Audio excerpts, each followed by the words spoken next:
All right, so I'm doing some reading, and this is why it's so important to read and learn history when it comes to almost all of life, right?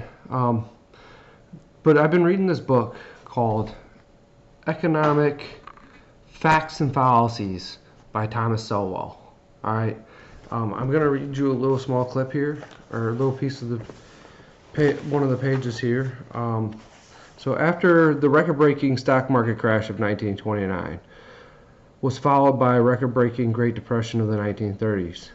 It has been widely believed for generations that the collapse of the stock market caused the collapse of the whole economy. However, a similar stock market crash in 1987 was followed by 20 years of economic growth, with low unemployment and low inflation rates. As for the 1929 stock market crash, unemployment never reached double digits in any of the 12 months following that event.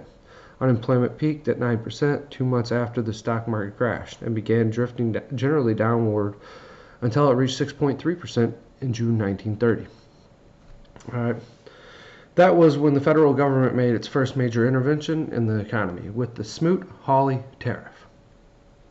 After the intervention, the downward movement in unemployment rates reversed and shot up far beyond the level it had reached in the wake of the stock market crash. Within 6 months of the first major federal intervention, unemployment reached double digits at 11.6% in November 1930. After a series of additional large federal interventions in the economy, unemployment stayed in double digits for the remainder of the decade. An economic analysis published in 2004 concluded that government interventions had prolonged the Great Depression by several years.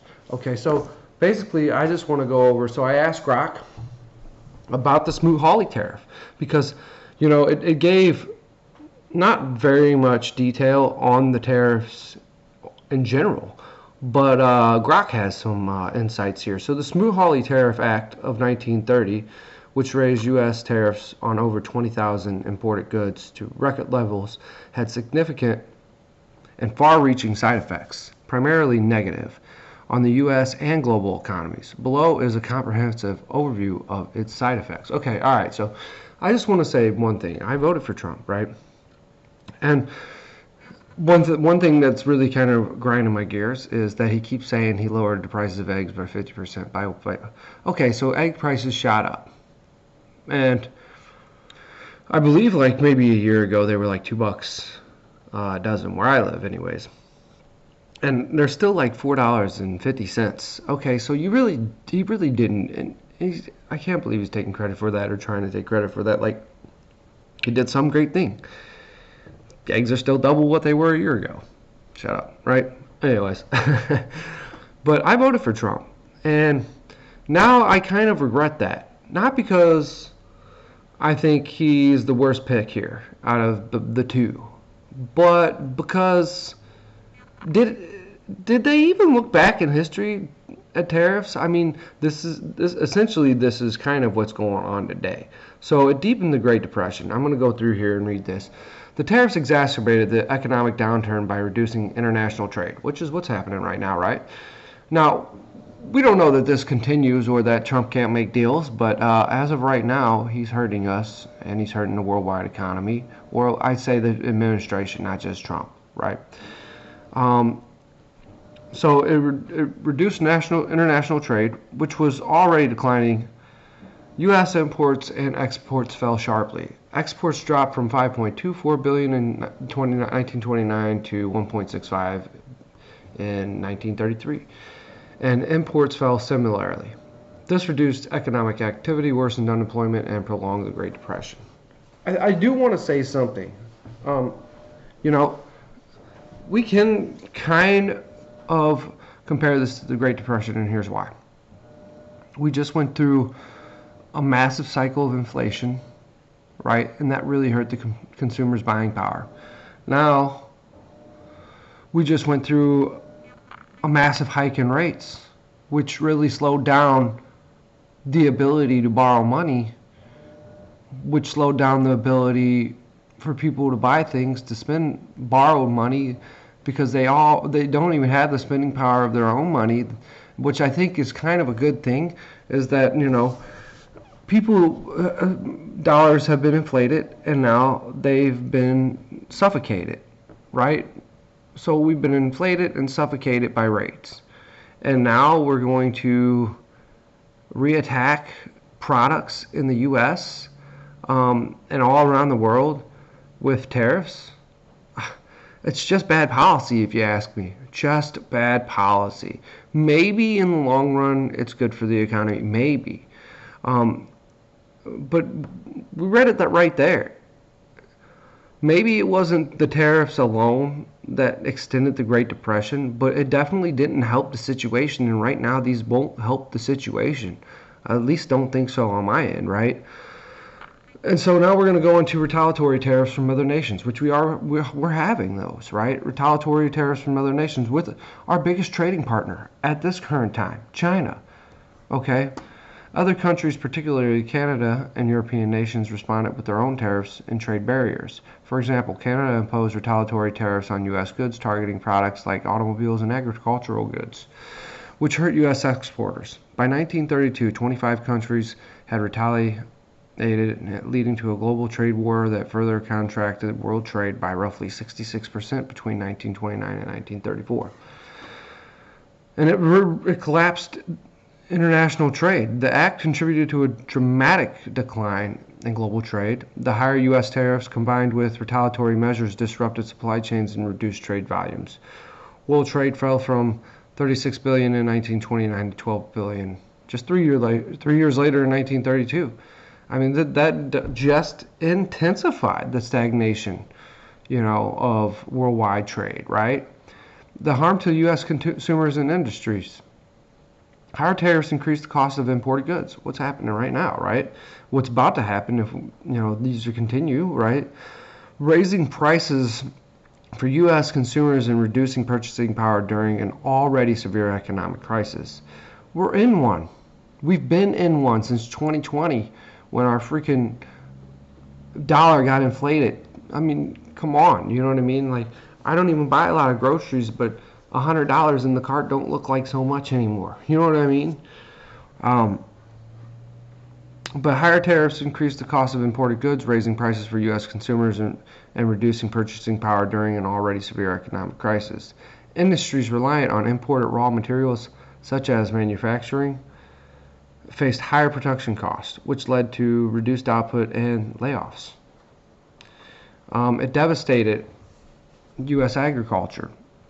U.S. farmers were hit hard by retaliatory tariffs. Agricultural exports, such as wheat, cotton, and tobacco, plummeted as foreign markets closed. For example, wheat exports dropped from 153 million bushels in 1929 to 53 million by 1932. Farm incomes fell, contributing to widespread rural poverty and bank failures. Strained international relations. The act damaged diplomatic relations by signaling U.S. protectionism, alienating trade partners. It undermined global economic cooperation at a time when coordinated efforts were needed to address the Depression, contributing to political tensions that later fueled geopolitical instability. Bank failures. Now, we haven't had any bank failures yet. But, I mean, and you know what? J.P. Morgan did have a strong earnings. Let's be for real about that. We could go to their investor relations page. J.P. Morgan did have a strong earnings. But what about these other smaller banks? I'm guessing they're more fortified now than they were in 1929. Just a guess. But at this point in time, I don't think we will see any bank collapses. But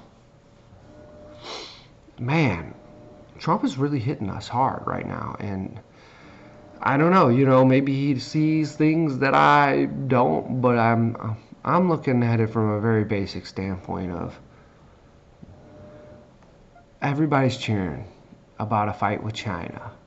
Everybody's cheering at the demise of China, but they're our biggest trading partner. The two biggest economies in the world, the U.S. and China, ought to work together. Now, I don't like China one bit. Communism, none of that. But I mean, it's better to have a good relationship than a bad one here. You know what I mean? That's at least as far as I can think about it is Instead of fight, work things out. I don't know. That's just what I'm thinking about here. So, shift to imperial trade blocs. As global trade collapsed, countries turned to preferential trade within their empires or regions. For example, Britain strengthened trade within the Commonwealth through the Ottawa Agreements of 1932, excluding U.S. goods and further isolating the U.S. from global markets. Is this stuff possible? I mean, we're kind of doing it right now. You know what I mean? Europe was not cool with this. China not cool with this. Some countries are like, oh, we need to do this because they're huge to our economy, right? Because we do have the most buyers in the world, Long-term policy reversal. The Act's failure led to a shift in U.S. trade policy. By 1934, the Reciprocal Trade Agreement Act was passed to lower tariffs and promote freer trade, marking a move away from protectionism. This was a direct response to the economic damage caused by Smoot-Hawley. While intended to protect U.S. industries, the tariffs failed to shield most sectors effectively. Many industries still suffered due to reduced domestic demand and higher input costs, and the anticipated benefits of protectionism were outweighed by the broader economic collapse. In summary, the Smoot-Hawley Tariff Act of 1930 triggered a cascade of negative effects, including a deepened Great Depression, global trade wars, agricultural collapse, and financial instability. Its legacy underscored the dangers of protectionism during the economic crisis and influenced subsequent U.S. policies toward trade liberalization. I just want to say, man, look, these tariffs have got to go. They got to go, or they're going to cause some serious issues, not just in the U.S., not to just to the stock market or U.S. companies, but to the worldwide economy. Maybe now, when it's much easier to communicate between nations, as we have very easy electronic communication between leaders and stuff like that, things can get done quicker, but the bureaucracy is larger, far larger. It's such a bureaucratic state in the world right now, especially in the U.S. Man, I don't know. I just want to say one thing. We can't have a prolonged time frame of the tariffs. We can't. We cannot have these tariffs go on and on and on and on, because they will wreck. They will wreck a lot of things in the U.S. And the world. Do I see a huge collapse coming? No, I don't. But a lot of things happen that we don't see coming. You have to think about that. You know what I mean? This is scary stuff. When I read this, I was like, whoa. Because a lot of this sounds like today. You know what I mean? Like, what did Trump say? Something about protecting farmers. They tried to do it with the Smoot-Hawley tariffs. What did it do? It didn't just hurt the farmers. It collapsed agriculture in the U.S. because nobody wanted to buy our stuff. What about the lumber industry here in the U.S.? China is a huge buyer of U.S. lumber. Many countries buy U.S. lumber. But China's a huge one, right? This isn't going to work out well. Hopefully Xi and Trump can figure it out, because if they continue to fight, it's not going to impact them. It's going to impact the everyday person, and that's going to hurt. You know what I'm saying? Anyways, y'all, take her easy.